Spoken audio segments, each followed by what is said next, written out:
Bonsoir, bonsoir à tous. Bienvenue encore sur la guide des 125. Aujourd'hui, nous allons parler du sélectionneur ivoirien Jean-Luc Gatier qui vient de publier sa pré-liste, sa pré-liste des 52 joueurs qu'il a présélectionnés. Bon, il y a les noms qui reviennent, mais sur les 52 joueurs, on a des nouveautés. On voit dans cette pré-liste-là, on voit Nicolas Pepe qui est dans cette pré-liste-là, et il y a Matt Diallo qui est aussi dans cette pré-liste-là. Donc, tous les joueurs ivoiriens qui n'ont pas vu les noms dans cette pré-liste du sélectionneur ivoirien, dites-vous que pour vous, la CAN, voilà, vous allez regarder ça à la télé. Cette CAN-là, vous allez regarder ça à la télé.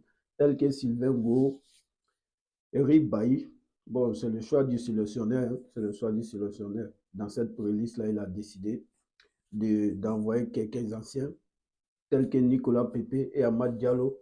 Pour moi si Sylvain Go pouvait pouvoir avoir sa place là, dans cette pré-liste-là et on allait voir la liste définitive si le sélectionneur allait le sélectionner ou pas.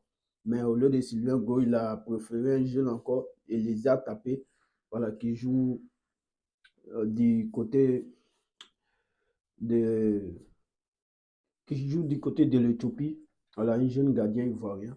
Donc, on attend la liste définitive du sélectionneur pour voir qui va sortir dans cette liste et les noms qui vont rester dans cette liste-là.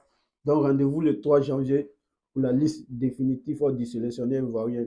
Ça, c'est un pré-liste de 54 joueurs. Entre les 54 joueurs, il va prendre sa décision le 23 et il va nous faire une liste de 26 ou 27 joueurs, voilà, avec ce nouveau format de la CAF. Voici tous les différents résultats de la quatrième journée de la Ligue des champions africaine. Comme vous le voyez, la SEC qui a battu son adversaire d'hier sur le score de 3 buts à 0. Après 4 journées, la SEC qui reste toujours premier de sa poule et la SEC qui prend une sacrée option sur la qualification. Après 4 journées, la SEC qui reste toujours premier de sa poule à 2 journées de la fin, la SEC qui a 10 points. Le favori de cette poule-là, c'était le Wydad de Casablanca, mais depuis ce début de la Ligue des champions africaine, le Wydad de Casablanca qui se cherche. Après 4 journées, le Wydad enregistre 3 points. Donc, il suffit d'un match nul à la SEC pour se qualifier pour les quarts de finale de cette Ligue des champions africaine. Donc, abonnez-vous toujours à la du 225 et likez et partagez la vidéo. On se dit à bientôt.